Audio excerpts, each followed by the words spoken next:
Jangan lupa like, komen, dan subscribe channel YouTube TVRI Bengkulu, serta nyalakan lonceng notifikasinya.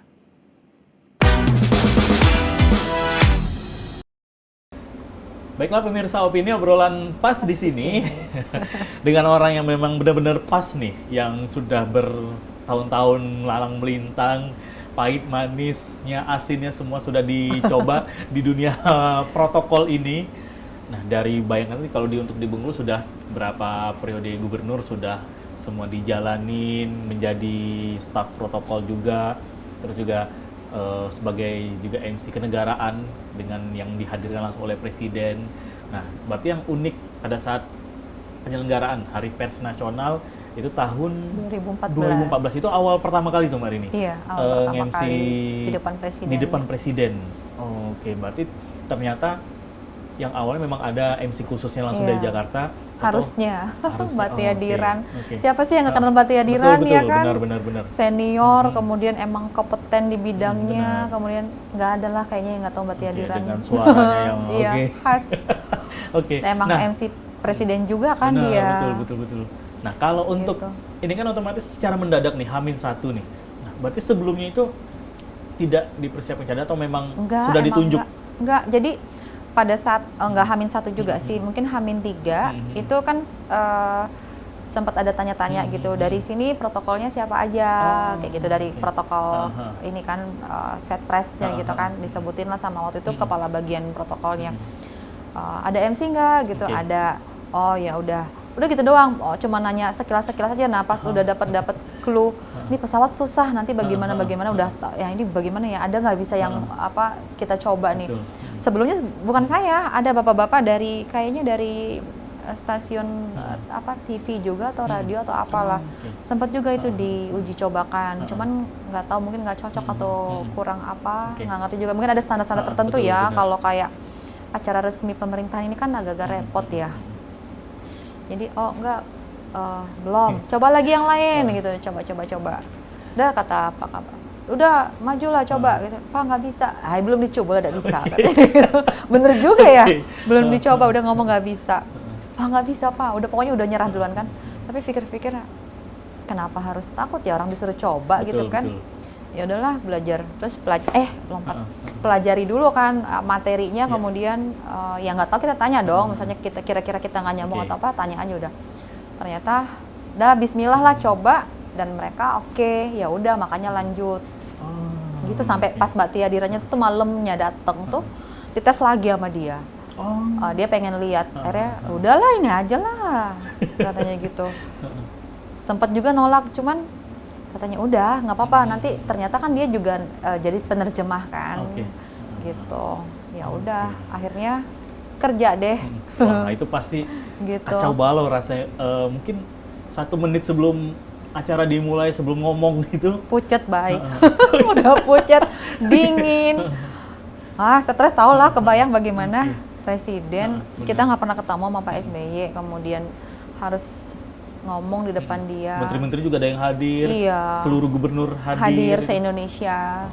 Cuman mungkin triknya pada saat itu, anggap aja emang nggak kenal juga gitu kan. Anggap aja yaudah semua audiens sama. Cuman ini kerja, bawain acara, mandu acara, bagaimana acara ini bisa berjalan dengan baik dan lancar. Itu dia untuk menghilangi nervous itu tadi. Setelah 1-2 berjalan smooth, udah sisanya lanjut. Udah bisa kuasai kontrol situasi kan. Kita kan kadang-kadang suka kendala tuh di awal-awal ya. Karena kita belum dapat feel, mungkin kemudian pas lihat audiensnya kita nggak biasa gitu. Bukan berarti kita ketika udah audiens kita pegang kita merasa jago juga, enggak gitu. Cuman kan memang pentingnya kita menguasai audiens itu untuk kita sendiri, kontrol diri sendiri. Iya, diri kita nyaman sendiri, relax gitu. Iya. Oke. Nah, kalau untuk MC kenegaraan yang dihadiri oleh presiden, otomatis kan dari pihak luar itu kan juga pas pampresnya sangat-sangat ketat sekali. Ketat gitu. Banget. Jadi kita tuh kayak kalau ada miss atau salah, kita nggak ditoleransi. Artinya emang harus perfect. Jadi mereka luar biasa. Apa ya? Kita pressure sih sebenarnya. Mungkin kita tuh semua bisa ya. Cuman kalau pressure, bagaimana mengatasi pressure itu jangan jadi pressure. Ya artinya kita memang harus punya percaya diri yang tinggi, mau nggak mau ya. Maksudnya kita harus semangatkan diri, kita bisa. Orang bisa, kenapa kita nggak bisa? Benar, betul. Tanamkan itu aja, bukan berarti sombong, Benar, maksudnya betul. gitu. Karena kalau nggak kita motivasi diri sendiri, gimana kita mau tampil di depan audiens? Percaya diri kita iya. gitu ya. Kita aja ngerasa nggak sanggup, bagaimana kita meyakinkan audiens? Kalau kita aja nggak yakin sama diri kita, sedangkan kita harus perform di depan audiens yang banyak. Benar. Iya kan? Presiden lagi loh. Iya, dan ya tahu sendiri kan dari luar negeri, kemudian dari se-Indonesia. Artinya kan memang mau nggak mau apa yang kita punya keluarin lah. Betul. Kemampuan kita. Bukan berarti kita tadi menyombongkan diri atau apa, karena di situ juga momen kita menunjukkan kalau kita bisa gitu. Artinya orang tidak underestimate oh Bengkulu ternyata begitu aja atau apa. Akhirnya sampai makanya beberapa gubernur juga sempat appreciate ya. Saya tuh terharu dan senang ya, karena gubernur loh yang datang samperin gitu, maksudnya ya selamat Mbak, acara sukses. Walaupun itu kerja tim ya, Betul, semua betul. berkontribusi di situ. Ketika kita dikasihkan appreciate tuh kan luar biasa rasanya. Benar, langsung wah. Nggak usah honor deh, baik. Betul, benar diucap. Honor nanti dulu deh, honor gitu. bicara honor. Tapi ketika kita dibilang terima kasih, itu aja loh rasanya tuh udah luar biasa sekali. Iya kan? Benar-benar wah. Sebuah ucapan itu memang bisa membuat kita tuh jadi bahagia, jadi merasa dihargai keberadaan kita, pekerjaan kita gitu. Oke. Itu adalah pengalaman yang sangat luar biasa. Nah, kalau dari kesemua itu yang memang benar-benar ada memorable khusus, yang memang benar-benar wah ini nggak bisa dilupain nih acara ini. Semua Mungkin ya dari kayaknya.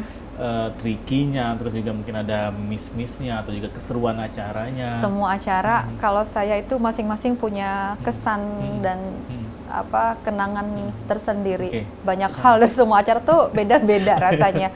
Sempat dulu juga sama pimpinan yang lama itu kalau MC sampai kita hafal tuh BL-nya dia. Jadi kayak misalnya dia udah kode-kode alis gitu, terus dia mukanya, oh ternyata ada yang nggak sesuai sama dia, tuh harus cepet apa ya ini yang dia nggak suka atau apa. Atau dia duduk di round table misal, dia misalnya menunjukkan muka tidak suka atau artinya ada yang miss. Oke, berarti kita juga harus paham nih mimik wajah, body Ya, language menurut saya sih seperti itu ya. gitu ya. Iya, karena kalau kita cuek, ya nggak nyambung nanti kan gitu. Kita nggak tahu dia maunya apa. Nah nanti kalau kita udah ngerasa nih ternyata ada yang dia mauin tapi belum tersampaikan ke kita minta bantu tim. Itu Bapak mau apa tadi? Komunikasikan. Betul. Kan dia juga nggak mungkin ngomong dari jauh begitu-begitu, ya kan? Pokoknya kita tuh, saya sih ini pengalaman pribadi ya sebagai pembawa acara atau MC terhadap pimpinan-pimpinan atau ya pimpinan saya di instansi itu selalu mencoba memahami gerak-gerik apa yang mereka misalnya ada merasa kurang di mana, cepat kita komunikasikan, cepat tanggap dan respon, supaya semuanya berjalan dengan baik tadi. Bukan berarti ketika nge-MC itu udah nge-MC di atas, udah nggak ada masalah. Enggak, no. Nah, karena acara kan sepanjang acara itu Betul. pasti ada aja Iya, perubahan-perubahan. tiba-tiba misalnya pimpinan mau apa gitu, misalnya diganti apa, kita harus cepat respon. Wah, gitu. luar biasa sekali pengalamannya berarti mulai dari Presiden SBY sampai Kemarin Pak dari Jokowi. Pak Jokowi, wah luar Iya, biasa sekali. Pak Jokowi Semua itu sudah udah berapa dialami dari hiruk pikuknya, dari pas pampresnya, protokol presiden. Stylenya beda-beda juga tuh presiden, ya kan? Betul. Pak SBY dengan kemiliterannya dia Benar. yang sangat saklek ya, semua tuh serba terkoordinir dengan baik dan rapi banget gitu. Bukan berarti Pak Jokowi tidak ya, cuman beda banget lah, feel-nya tuh beda banget. Ya, pimpinan kan punya karakter masing-masing, pembawaan masing-masing gitu.